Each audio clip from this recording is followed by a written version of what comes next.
El segundo aniversario de la muerte de un difunto es un infierno especial. Carece del impacto crudo y colectivo del primero, dejándote con una miseria viciada y privada que se aferra a los muebles. Esta noche, esa miseria olía a sándalo y whisky. El sándalo era para él, el whisky para mí.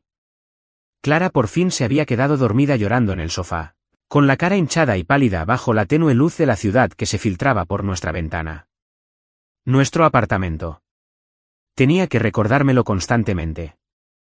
Se sentía más como suyo.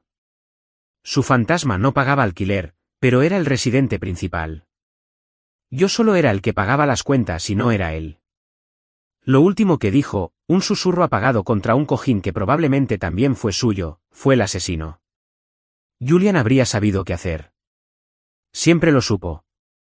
No fue una daga en el corazón. Uno se acostumbra a las dagas. Después de 2 años de salir con la mujer con la que se suponía que se casaría, mi corazón era menos un órgano vital y más una diana desgastada. No, esto era diferente. Era la silenciosa finalidad del asunto. El milésimo corte de papel que finalmente te hace desangrar. Julián, el arquitecto santo, el héroe mártir, el fantasma con el cabello perfecto y una profunda comprensión del dolor femenino. Julián lo habría sabido. Pero Julián estaba ocupado estando muerto. Yo estaba aquí, muy vivo y muy inútil. La observé un instante, el suave subir y bajar de su pecho. La amaba. Dios, esa era la gracia de todo. La amaba lo suficiente como para vivir en su mausoleo, para dormir en una cama que probablemente aún conservaba la huella de su cuerpo perfecto y heroico. Y mi amor tenía un gemelo oscuro y feo. El resentimiento. Esta noche se tomaban de la mano y me inyectaban en la cabeza. La botella de whisky estaba medio vacía. Mi determinación estaba medio llena. Era la proporción perfecta, aunque terrible, para una mala decisión. Mis pies me llevaron, con el sigilo experto de quien sabe que tablas del suelo lo delatan, hasta el armario del dormitorio. Era un vestidor, más grande que el primer apartamento que alquilé, y al fondo, tras mi perchero de camisetas prohibidas y vaqueros desgastados, estaba el sarcófago. Un gran y aromático cofre de cedro. El santo de los santos. El arca de la alianza de Julián. Clara guardaba allí sus reliquias más sagradas. No me permitían tocarlo, mirarlo, ni siquiera reconocer su existencia con nada más que un silencio reverente. Era la única regla. La única regla. Esta noche, las reglas parecían sugerencias para otros. La tapa era pesada. Se levantó con un suave silbido de aire atrapado, liberando una nube concentrada de sándalo, especias antiguas y una vaga perfección. Olía a un dios al que quería golpear. Mis ojos, adaptándose a la penumbra, examinaron el contenido. Una chaqueta de cuero desgastada, doblada con precisión militar. Una pila de discos de vinilo, todos clásicos, por supuesto. Fotos. Muchísimas fotos. Julián riendo en un velero. Julián, pensativo y brillante, observando planos arquitectónicos. Julián y Clara, con sus rostros pegados, irradiaban una alegría incandescente que me revolvió el estómago. Era un ladrón de tumbas. Un demonio que escarbaba entre los restos de un hombre mejor. Pensarlo debería haberme avergonzado, pero el whisky había quemado mis circuitos de vergüenza. Cavé más hondo, rozando con los dedos una caja de bordes duros. Debajo, el fondo de cedro me pareció raro. Presioné. Una sección de madera cedió con un leve clic. Un doble fondo. Tienes que estar bromeando. San Julián tenía un compartimento secreto. Mi corazón latía con fuerza contra mis costillas, un ritmo frenético y desordenado que era exclusivamente mío. Ningún fantasma tenía derecho a poseer esta sensación. Metí el dedo y saqué un pequeño diario negro de tela moleskine. Era suave y discreto. Casi no lo abrí. Casi. Pasé a una página al azar, en algún punto intermedio. La letra era nítida y precisa. La letra de un hombre que construye cosas que tocan el cielo. Pero las palabras, provenían de la cuneta. La entrada estaba fechada una semana antes del derrumbe. 12 de octubre. Se vierte la base, pero las cifras no cuadran. Vinny volvió a llamar. No va a esperar para siempre. Estoy muy involucrado. Ella nunca lo sabrá. Lo leí una vez. 2 veces. Una tercera vez. Las palabras se mezclaron y recompusieron en mi cerebro. Vinny, los números no cuadran. Demasiado profundo. Este no era el diario de un santo. Era la confesión de un pecador. Y lo tenía en mis manos. El descubrimiento del diario no fue una victoria. Fue como si me hubieran dado una granada. Durante 2 días, no dije nada. Acabo de observar a Clara, la hermosa y triste mujer que amaba, mientras se paseaba por nuestro apartamento, siguiendo el fantasma de un hombre que podría haber sido un completo fraude. Cada suspiro, cada mirada distante que me dirigía, ahora se filtraba a través de la lente de esa única entrada del diario. Ella nunca lo sabrá. Mi primer impulso fue protegerla. La mentira era su escudo. ¿Y quién era yo para quitárselo? Pero un segundo pensamiento, más insidioso, empezó a brotar en los rincones más oscuros de mi mente. Este diario no era un arma para destruir la memoria de Julian. Era un plan. Para comprender de verdad su dolor, para finalmente acercarme a ella, tal vez no necesitaba ser mejor que Julian. Quizás solo necesitaba comprenderlo. Y para comprenderlo, tenía que ponerme en su lugar. Así empezó mi proyecto secreto y morboso. Yo, Leo, el diseñador gráfico eternamente irónico, iba a convertirme en actor de método. ¿Mi papel? El fantasma de mi exnovio perfecto. Empecé a leer el diario cada noche, página a página, una meticulosa deconstrucción del alma de un muerto. Descubrí que a Julian le encantaban las suites para violonchelo de Bach, pues creía que eran la arquitectura de la emoción. La noche siguiente, cambié mi habitual rock indie ruidoso por las notas melancólicas y emotivas de un violonchelo. Clara entró en la sala, deteniéndose a medio paso. «Bach», preguntó, con la cabeza inclinada. «¿Desde cuándo escuchas a Bach?» «Estoy ampliando mis horizontes», dije, intentando sonar despreocupado, como un hombre que evoluciona con naturalidad. «Es complejo». No sonrió, no exactamente, pero la tensión en sus hombros se alivió.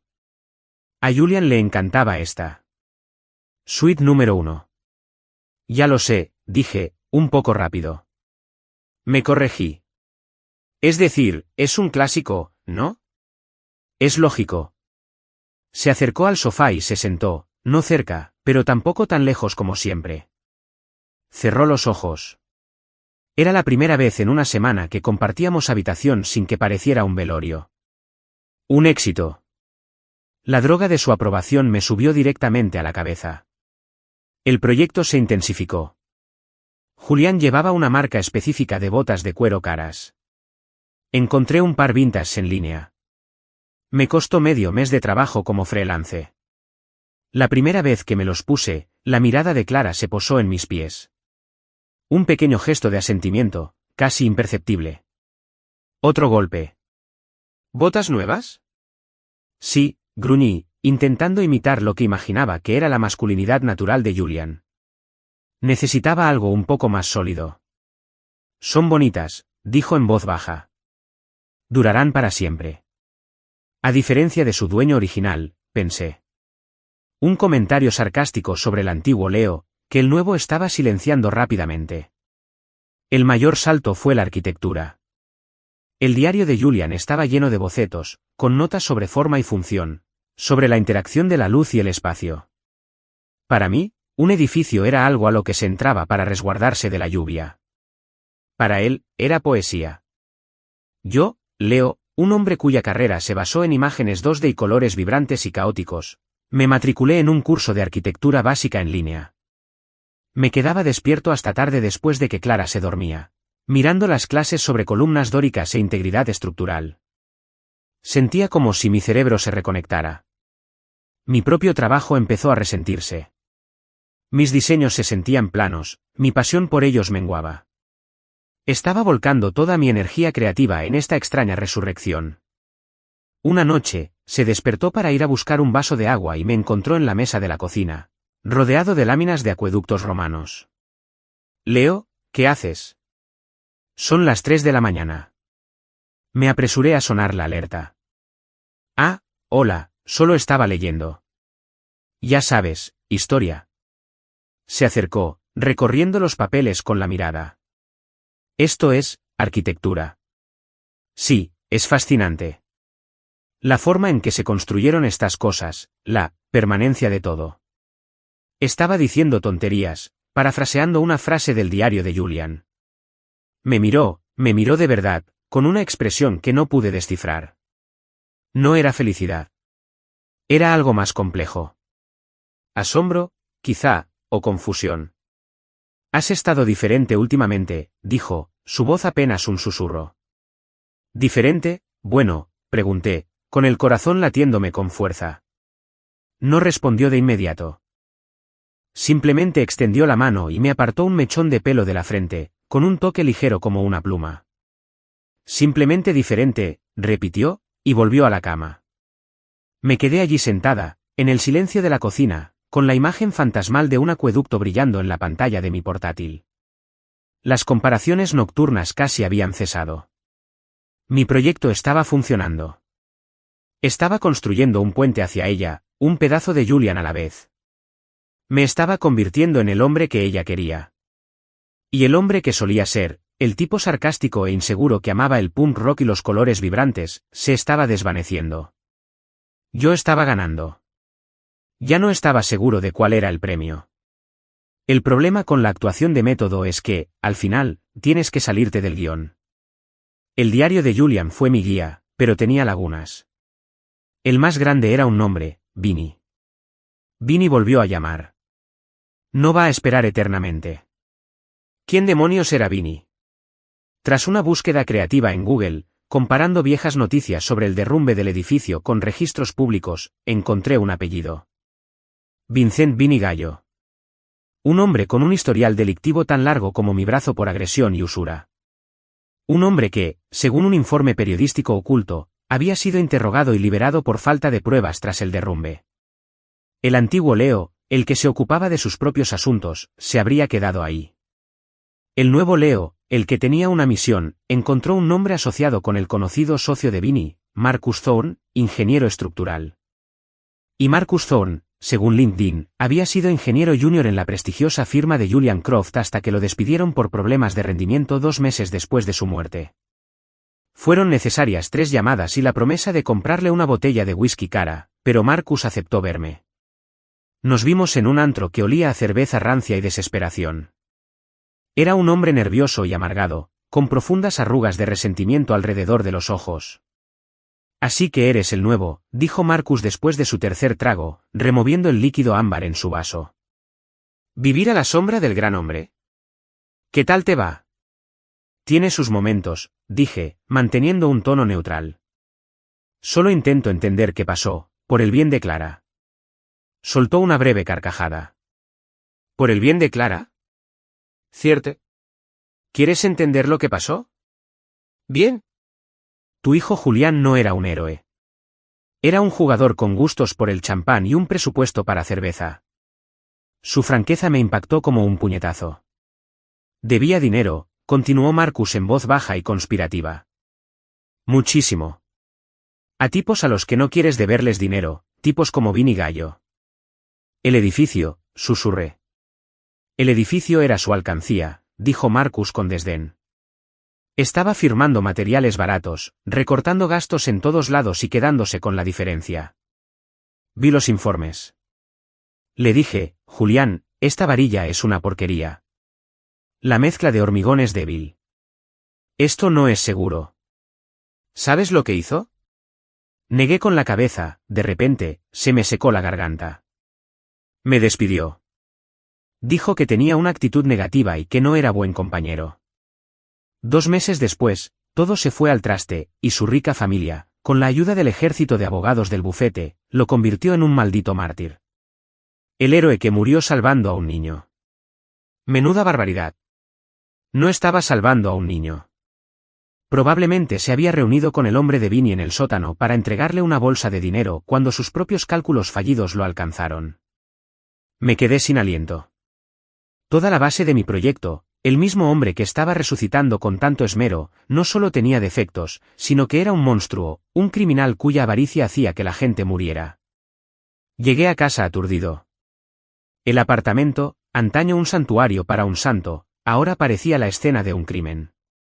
Miré los discos de Bach, las botas caras junto a la puerta, los libros de arquitectura sobre la mesa de centro. Eran accesorios de una obra grotesca. Esa noche, la cosa llegó a su punto álgido. Estaba mirando mi portátil, un complejo diagrama de un puente voladizo, pero mi mente era un torbellino de varillas de refuerzo y usureros. Clara se acercó y se paró detrás de mí. ¿Sigues así?, preguntó. Su voz carecía de la suavidad de antes. Estaba apretado, quebradizo. Estoy terminando, murmuré. Esta noche fui a ese pequeño restaurante italiano que te encanta, dijo, a comprar la cena. El dueño, Tony, te preguntó dónde habías estado. Dijo que hacía semanas que no venías. Me encantó ese lugar. Se sabían mi pedido de memoria. Ni siquiera me había dado cuenta de que había dejado de ir. Habíamos estado comiendo las comidas favoritas de Julián. Risotto, filete a la pimienta. Cosas que me resultaron extrañas. He estado ocupado, dije, una defensa débil. Siempre estás ocupado, espetó ella, alzando la voz. Estás ocupado escuchando su música. Estás ocupado leyendo sus libros. La semana pasada te vi practicando su firma en un cuaderno. ¿Su firma, Leo? ¿Qué te pasa? Me di la vuelta en la silla. Lo estoy intentando, Clara. Intento ser la persona que quieres. Su rostro se arrugó, una mezcla de ira y un dolor tan profundo que me asustó. Nunca pedí esto. Nunca te pedí que te convirtieras en una copia barata de un muerto. Da miedo. No eres tú. Te miro y ya ni siquiera sé quién eres. Señaló la habitación con un gesto, recordando todos los pequeños cambios que había hecho, todas las piezas de Julian que había instalado con tanto cuidado. No quiero esto. Sus palabras me impactaron más que la bomba de verdad de Marcus. Lo único que creía que funcionaba, por lo que me sacrifiqué, era precisamente lo que la alejaba. Mi proyecto no había construido un puente. Había cavado una tumba y yo nos estaba enterrando a ambos en ella. No quiero que seas él, susurró con la voz quebrada. Solo quiero que seas Leo. El problema era que, después de meses interpretando este papel, ya no estaba seguro de quién era. El punto de quiebre llegó en un sobre de lino color crema con relieve. Era grueso, de una elegancia ofensiva, y estaba dirigido a la señorita Clara Vance y Guest. La letra cursiva me pareció una burla. En el interior, la invitación confirmó mis peores temores. La familia de Julian, los arquitectos de la gran mentira, organizaban la gala inaugural de la Fundación de Héroes Julian Croft. Y Clara, la afligida prometida, era la invitada de honor. Se esperaba que diera un discurso. No solo pulían el pedestal, sino que lo bañaban en oro. Iban a nombrar a Clara la suma sacerdotisa de su culto fraudulento, y se suponía que yo debía estar a su lado, con un smoking alquilado, y aplaudir. Pensarlo, el tintineo de las copas de champán, las lágrimas de cocodrilo de su familia, los discursos desalmados celebrando a un hombre que era un estafador apostador y ahorrativo, me ponía enfermo. No podía permitir que lo hiciera. No podía dejar que fuera su marioneta. Las palabras de Marcus, el diario de Julian, Vin y Gallo, todo era un lodo tóxico en mi cerebro. Ella merecía la verdad, aunque la destrozara. Decidí decírselo esa noche. Lo ensayé mentalmente 100 veces, planeando mis palabras con la precisión de un arquitecto. Sería amable pero firme. Presentaría las pruebas lógicamente. Hice copias de las páginas del diario incriminatorio y de mis notas de la conversación con Marcus y las guardé en una carpeta manila ordenada. La carpeta parecía pesar 1000 libras. Llegó tarde del trabajo, con aspecto agotado. La invitación estaba en la encimera de la cocina, donde la había dejado. La miró con expresión indescifrable. Tenemos que hablar, dije con voz más firme de lo que esperaba. Lo sé, respondió ella, sin mirarme. Se dejó caer en un taburete de la cocina, con los hombros hundidos sobre la gala. Eso fue todo. Respiré hondo. Clara, hay algo que necesitas saber sobre Julián. Sobre el colapso. Deslicé la carpeta manila por el mostrador. No era lo que imaginas. No miró la carpeta. Solo se quedó mirando la encimera de granito como si guardara los secretos del universo. Una lágrima le resbaló por la mejilla. Luego otra. Estaba jugando, susurró. Me quedé paralizado. Todo mi discurso, mi testimonio cuidadosamente preparado, se evaporó. ¿Qué? Finalmente me miró, sus ojos eran una tormenta de emociones que ni siquiera podía identificar. Encontré los extractos, un mes antes de que ocurriera, escondidos en su oficina. Miles de dólares en sitios de apuestas en línea, dinero que supuestamente debíamos estar ahorrando para la boda. La habitación se quedó sin aire. Esto no estaba en el guión. Peleamos, continuó ella, con la voz entrecortada y quebrada. La mañana del colapso fue la peor pelea que hemos tenido. Lo llamé mentiroso, decepcionante. Su cuerpo empezó a temblar, un temblor violento, de cuerpo entero. Se fue, y yo, estaba tan enojada, Leo. Lo último que le dije, se lo grité mientras salía por la puerta. Ella sollozó, abrazándose a sí misma. Le dije que ojalá nunca te hubiera conocido. La confesión flotaba en el aire entre nosotros, pesada y radiactiva. La carpeta sobre el mostrador parecía patética, irrelevante. Mi gran revelación fue una nota al pie de su pesadilla privada de 2 años. Y en ese instante, todo encajó con una claridad aterradora. Las comparaciones nocturnas, las velas de sándalo, el pedestal. Nunca se trató de mi incompetencia. Nunca se trató de que él fuera perfecto. Era una prisión que ella misma había construido, ladrillo a ladrillo, cada día. Ella no lo estaba frenando. Se estaba frenando, manteniéndolo en la santidad. Mantenía viva y supurando su culpa. Si se permitía ser verdaderamente feliz, si seguía adelante conmigo, sería una traición. No de él, sino de sus últimas y odiosas palabras. Me comparaba con un fantasma, no para hacerme daño, sino para mantenerse encadenada a su propio infierno. Clara, dije, con la voz ronca por la emoción. Rodeé el mostrador y me arrodillé frente a ella. El Leo sarcástico y cínico había desaparecido. Solo quedaba un hombre mirando a la mujer que amaba, que sufría más de lo que jamás hubiera imaginado. No lo sabías, dije en voz baja. No importa, lloró, tapándose la cara con las manos. No importa. Pero sí. Importaba más que cualquier otra cosa. Todo mi proyecto se había basado en una premisa falsa. Estaba intentando resolver el problema equivocado. El fantasma no era el enemigo. Era la culpa. Y no tenía ni idea de cómo combatirlo. Entrar a la gala fue como entrar en una dimensión diferente, una construida completamente de dinero y mentiras. Candelabros de cristal caían del techo como lágrimas congeladas. Camareros con chaquetas blancas se abrían paso entre un mar de corbatas negras y vestidos de seda, balanceando bandejas de champán. El aire estaba impregnado de perfumes caros y del murmullo sordo de charlas autocomplacientes. Era la sala más bonita y fea en la que había estado. Clara estaba a mi lado, un fantasma con un precioso vestido negro. Estaba pálida y silenciosa, sujetándome el brazo con tanta fuerza que podía sentir el temblor en sus dedos. Éramos un frente unido, pero ya no estaba seguro de contra qué luchábamos. Mi carpeta manila, repleta de horribles verdades, estaba en el bolsillo interior de mi chaqueta de smoking alquilada. Ya no parecía un arma, sino un peso muerto.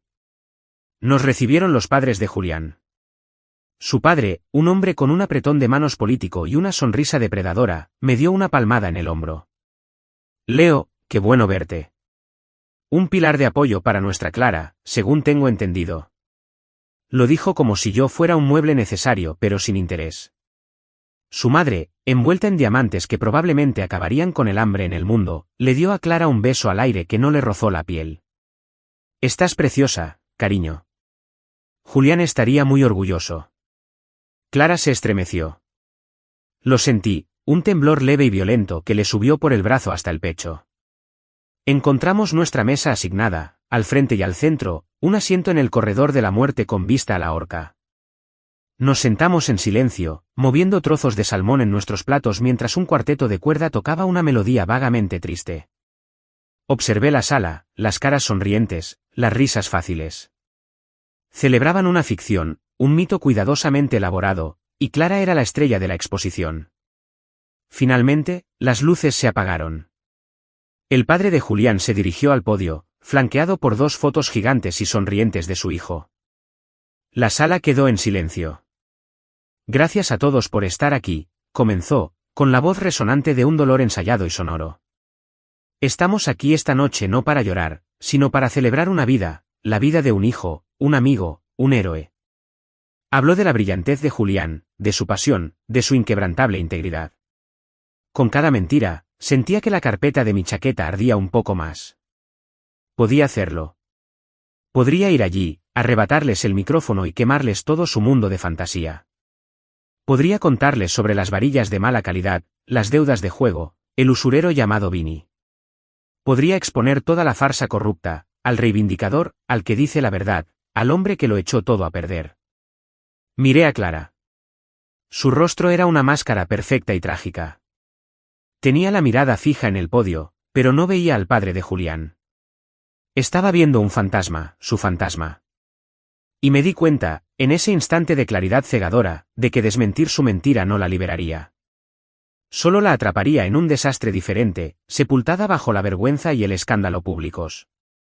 Se convertiría en la prometida de un impostor, su dolor se invalidaría, su penitencia privada se convertiría en un espectáculo público. Esta fue mi decisión, no sobre ellos, sino sobre ella. Mi misión había sido convertirme en Julián. Para compararme con él. Para igualarlo. Para vencerlo. Pero eso era una tontería. La verdadera decisión no se trataba de él en absoluto. Se trataba de mí. ¿Quién iba a ser? ¿El hombre que necesitaba ganar, o el hombre que sabía cómo rescatar a alguien? El padre de Julián estaba llegando a su clímax. Y así, en honor a mi hijo, Julian Croft, un hombre que dio su vida para que otro pudiera vivir, les pido que me acompañen en un momento de reflexión silenciosa. La sala quedó en silencio. El único sonido era el leve zumbido del aire acondicionado. No busqué la carpeta. Busqué la mano de Clara por debajo de la mesa. Sus dedos estaban helados. Se estremeció. Entonces sus dedos se cerraron sobre los míos. Me incliné hacia ella y mis labios rozaron su oreja. Vamos, susurré. Sus ojos se abrieron de golpe y se encontraron con los míos. Estaban llenos de conmoción, miedo y una pequeña chispa de algo más. Esperanza. Ella asintió levemente, casi imperceptiblemente. Mientras la sala permanecía en silencio, en reverencia a una mentira, eché mi silla hacia atrás. Raspó contra el suelo pulido, un sonido tan fuerte como un disparo en la quietud. Algunas cabezas se giraron. No me importó. La tomé de la mano, la puse de pie con cuidado y la aparté de la mesa. Pasamos junto a las fotos sonrientes, junto al podio, junto al mar de rostros ajenos. Salimos del opulento salón, de los focos, y nos adentramos en el aire fresco y limpio de la noche. No revelé el secreto al mundo. Decidí salvar a la única persona importante en esa sala. No me convertí en Julián. No me convertí en un reivindicador. Solo me convertí en el tipo que abrió la puerta. El aparcacoches trajo el coche, con una expresión cuidadosamente inexpresiva mientras observaba el rostro surcado de lágrimas de Clara y nuestra abrupta partida. El camino a casa fue silencioso, pero era un silencio diferente al que habíamos vivido durante meses. El viejo silencio era una densa y sofocante capa de cosas no dichas. Era un borrón y cuenta nueva. Un vacío silencioso que esperaba ser llenado. Aparqué el coche en nuestro sitio, pero ninguno de los dos se movió para salir. El motor hizo tic-tac al enfriarse. Tenías la carpeta, dijo en voz baja. La del mostrador. Estaba en tu chaqueta. ¿Ibas a decírselo? Sí, lo admití. Lo estaba. ¿Por qué no lo hiciste? Me giré para mirarla en la tenue luz del estacionamiento. Porque su mentira no importa, Clara. Tu dolor sí. Destruir su mundo no habría arreglado el tuyo. Solo te habría convertido en daño colateral. Esto era todo. La conversación que Julián jamás podría haber tenido. La que yo nunca pude tener mientras intentaba ser él. Lo siento mucho, Leo, susurró, y una nueva ola de lágrimas se derramó sobre ella. Por todo. Por compararte. Por hacerte vivir a su sombra. Oye, dije suavemente, extendiendo la mano por encima de la consola para tomarla. Mírame. ¿Lo hizo? Tu condena ha terminado. Ya has cumplido suficiente tiempo. Tienes derecho a ser feliz. Tienes derecho a seguir adelante. No le debes nada. No le debes nada a su memoria. Solo te debes a ti mismo el vivir. Finalmente subimos. Esa noche, por primera vez, hablamos de verdad. Me habló de la presión de salir con el hombre perfecto, del alivio secreto que sintió al descubrir sus defectos porque eso lo hacía humano, y de la culpa aplastante cuando esos defectos fueron borrados por su martirio público. Le hablé de mi inseguridad, del estúpido y desesperado proyecto de convertirme en él, de cómo me había perdido a mí misma en el proceso. Ya no había fantasmas en la habitación, solo dos personas imperfectas y cansadas que decían la verdad. A la mañana siguiente, las cosas empezaron a cambiar. Mientras yo preparaba café, Clara entró silenciosamente en la habitación. Salió arrastrando el baúl de cedro. Juntos, sin decir palabra, lo bajamos al almacén del edificio. No lo tiramos. Todavía era parte de su historia. Pero lo pusimos en su lugar. El pasado. Las semanas siguientes fueron una reconstrucción. Mejorar ya no era un proyecto retorcido para emular a alguien más.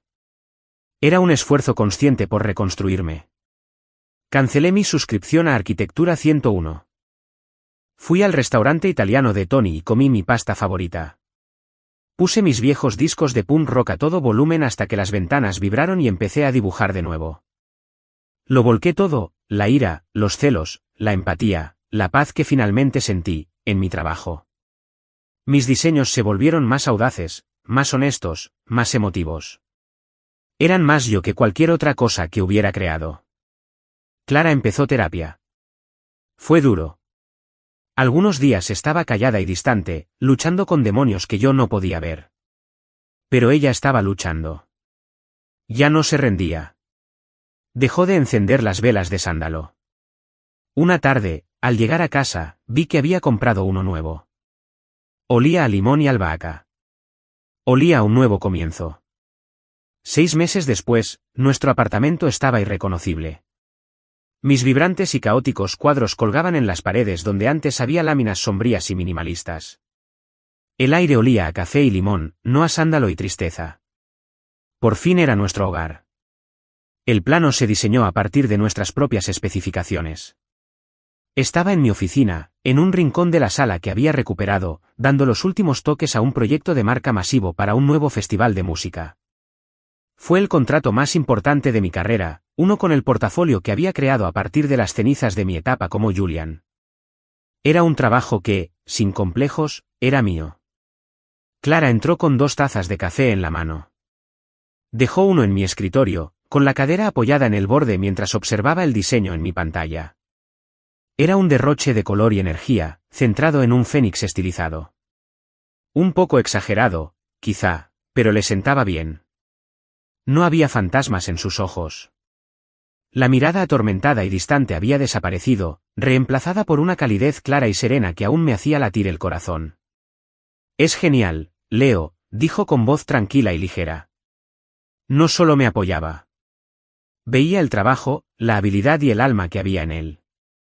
Estoy increíblemente orgullosa de ti. Miré la pantalla, su rostro y la sonrisa sincera que se dibujó en sus ojos. Y supe, con una certeza que se me quedó grabada en la memoria, que no me comparaba con nadie. Ni con Julian. Ni a una idea. Ni a un fantasma. No era el mejor hombre. Él no era inferior. Éramos solo hombres que habían recorrido caminos diferentes, pero yo era el que estaba allí, el que era real. Había dejado de compararme y empecé a convertirme en alguien mejor.